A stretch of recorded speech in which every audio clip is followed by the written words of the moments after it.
Bu qurğu olaraq fingerprintdir. Yəni qurğuya çox fikir verməyin. Yəni fingerprintdir və burada panel sistemidir. Panel sistemində burada alarm işarəsi olan yerdə kartı ora yaxınlaşdırırsınız və avtomatik olaraq bayaqlar Məmmədi əllə daxil eləmişdim. Bura Məmməd adı düşür.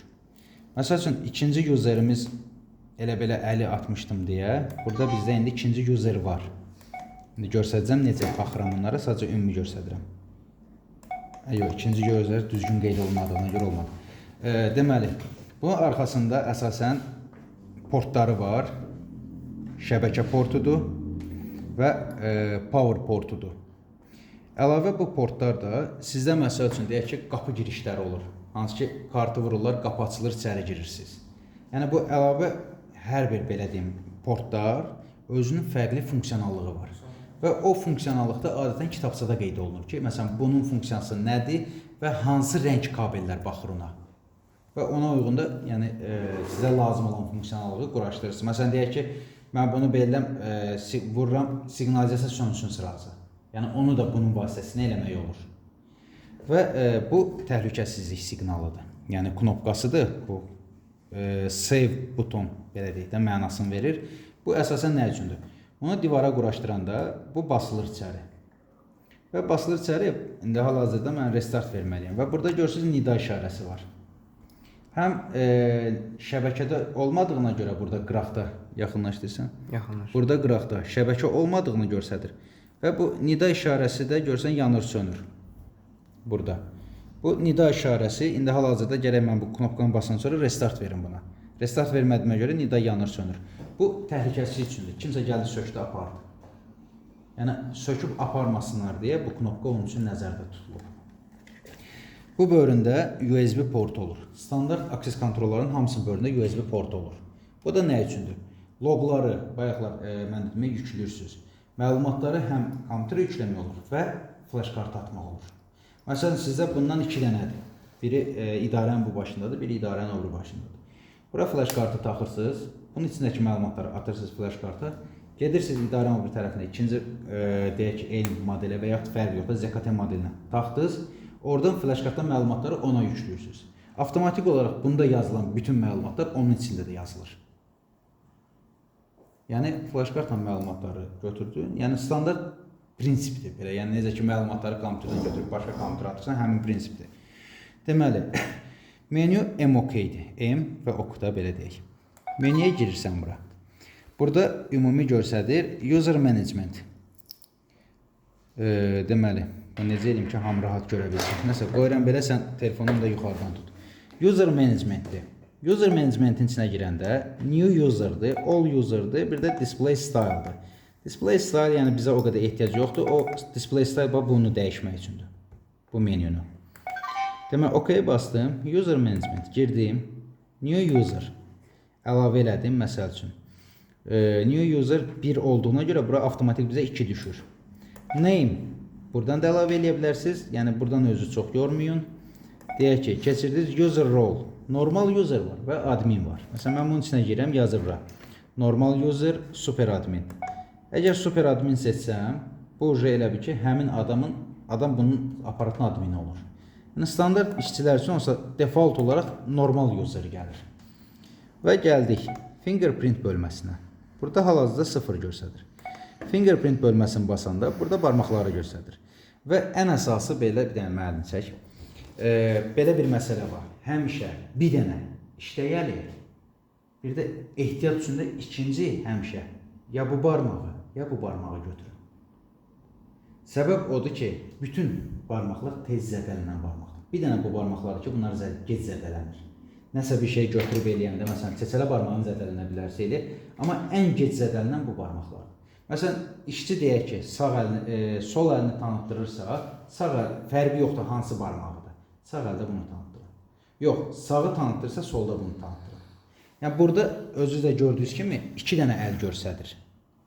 Məsəl üçün, mən deyirəm ki, ikinci user 8-ci barmağını tanıtdırsın bunu. 8-i basıram, avtomatik keçir 8-in üstünə rəng. Bax, hansı rəngi seçirəmsə, onun üstünə rəng keçir. Keçirdim 8-ə. OK vurdum və barmağı qoyur bura. Qaldırdın, bir damcı yüngül əyirsən. Qaldırdın, sonra bir digər hissəyə yüngül əyirsən və OK yanır. OK yandırırsa, o da nə üçündür? Yəni barmağı yüngül sağa sola əyməlidir. İşə gəlsən, sən gəldin standart belə barmağı yavaş-yavaş yaxınlaşdırıb qoymayasan ki, gəldin təqribi qoyub keçirsən də.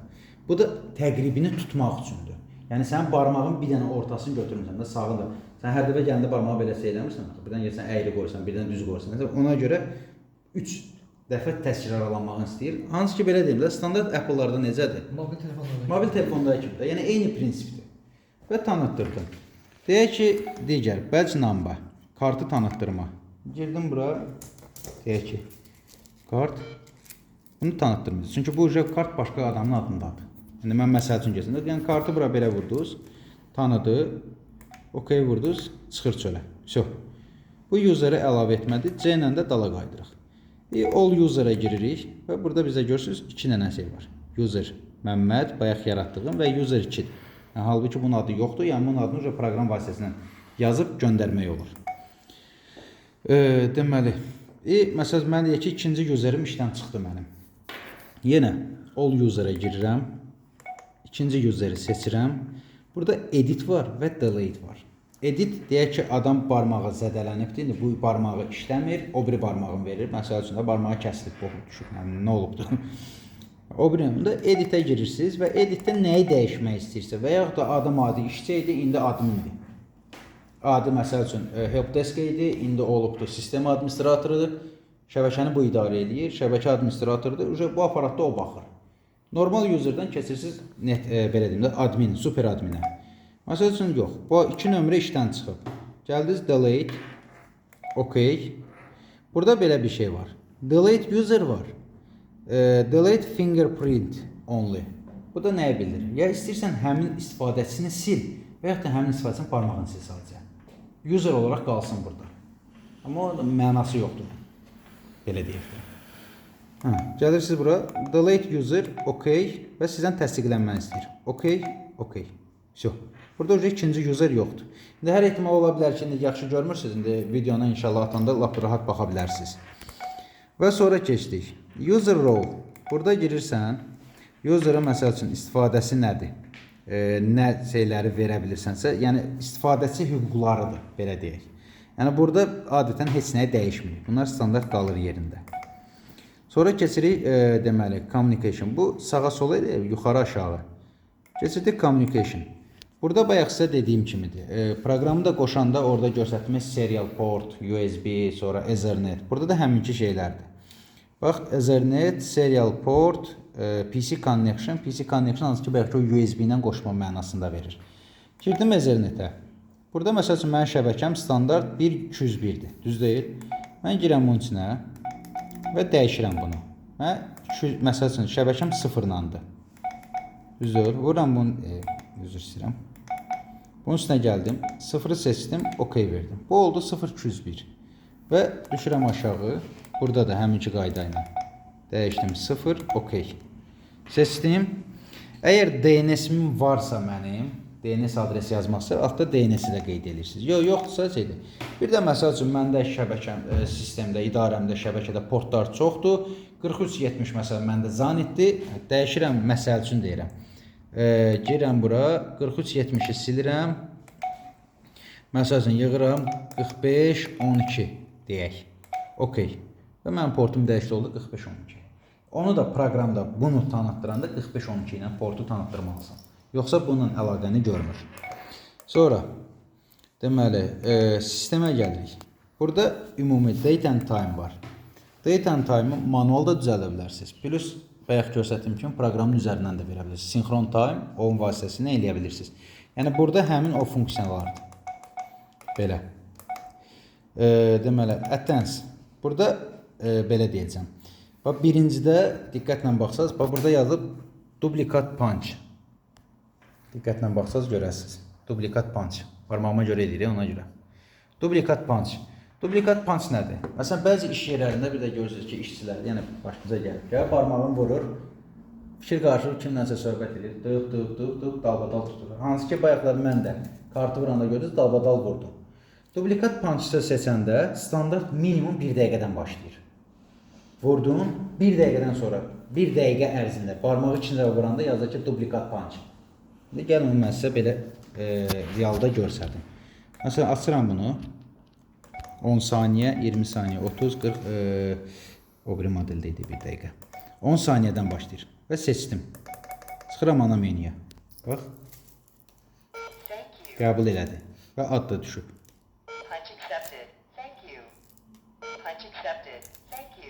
Duplikat gedir. Və burada da görsən,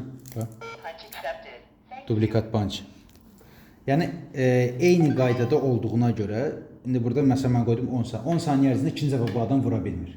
Və əgər turniket varsa açılan, barmağın vurdu, üsbət eləmədi keçməyə 10 saniyə ərzində turniket bağlanır və bu adam da 10 saniyə ərzində ikinci dəfə keçə bilmir. O da zaten axıranlarda əlavə belə deyim də knopka olur, hansı ki vurursan turniket işə düşür, adam içəri keçir. Yəni bu standart əlavə belə deyək sistemdir. Deməli, sistemə girdin burada fingerprint, burada deməli barmaq izi ayarların versən, həssaslıq. Məsələn burada görsən həssaslıq low-dur. Əgər mən bunu high-a qoysam, yəni orada sizdə bu bacardığı qədər low-da qalmalıdır. Çünki nə qədər yüksək həssaslıq versən, o qədər barmağı gərək dəqiqliyi ilə qoyasan, tanısan. Ona görə biz bunu həmişə low-da saxlayırıq. Ən zəifdir. Yəni ki, təqribi tut da, budur da, filan kəs, Məmməddir, girdi içəri, yola ver getsin. Yəni bu onu bildirir. Sonra deməli runtime 3 dəfə dalbadal məsəl üçün qoymaq olar ki, 3 dəfədən artıq bu 4-cünü götürməsin. Belə bir şey. Yəni barmağı qoydun 3 dəfə tez-tez deyir, dayanır. Belə deyək. Sonra burada da reset var. Reset sadəcə bunu ümumi resetləmək üçün. Yəni belə deyim ki, bu standart bizim bildiyimiz reset deyil. Daha bütün yaddaşınız default ayarlara qayıdır. Yox. Sadəcə bunu elə bir ki, yeniləmə ver. Restartdır belə deyək. Hə, elə. Çünki bu dəqiqə məsələn içində məlumat var. Mən reseti bassam, restart gedəcək bu, ancaq içində heç nə silinməyəcək. İndi onu da deyəcəm sizə. Sonra gəlsən personalizasiyaya. Personalizasiyada burada user interface var. Hansı ki bura girirsən, adətən də yeni versiyalarda burada dillər dəyişmək olur, amma bunlarda standart ingilisində gəlir. Bir də bir şey deyim. Bunlar iki versiyada olur. Biri var global versiya, biri var bazar versiyası. Bazar versiyası Çin dilindədir. Global versiya ingilis dilindədir. Yəni bazar versiyası nəyə görə bazardır? O sırf Çinin bazarı üçün, Çin üçün istehsal olunur. Yəni onun içində demək olar ki, ingilis dili olmur. Yəni tək-tük modellərdə, yeni modellərdə olur. Ancaq sırf bazar versiyasında ingilis, Çin dilindədir. Deməli, bu screen belə deyəcəm. Bu telefon ayarları kimi ekranın sönmə vaxtı, yəni belə təqrib edirəm, ekranın sönmə vaxtı, ekranın nə qədər aktiv qalmağıdır və yaxud da ekrana slide qoymaq üçündür. Özün 4 dənə şəkli var. O şəkilləri fırladır. Belə bir şey. Sonra voice. Bu voice bizdə burada nədir? Bax. Hansı ki mən bayaq kartı vurdum bura. Kartı vuranda səs çıxartmır. O səsi artırmaq üçündür. Əgər məsələn deyək ki, kimsə deyir ki, yox mən istəmirəm səsi gəlsin. Və yaxud da səsi çoxdur, azalt. İşçilərə mane olur. Deyək ki, bu otaqdan otağa keçirsən hər dəfədən məsəl üçün deyirəm. Bu otaqdan otağa keçəndə barmaq vurur, ya kartı vurur, səsi bərkdən gəlir. Deyir ki, bunun səsini azalt. Bunun vasitəsilə səsi idarə edə bilirsən. Deməli, bu belə deyəcəm. Buna əlavə çöldə məsələn zvanok da qoşmaq olur. Hansı ki, domofonlarda olur.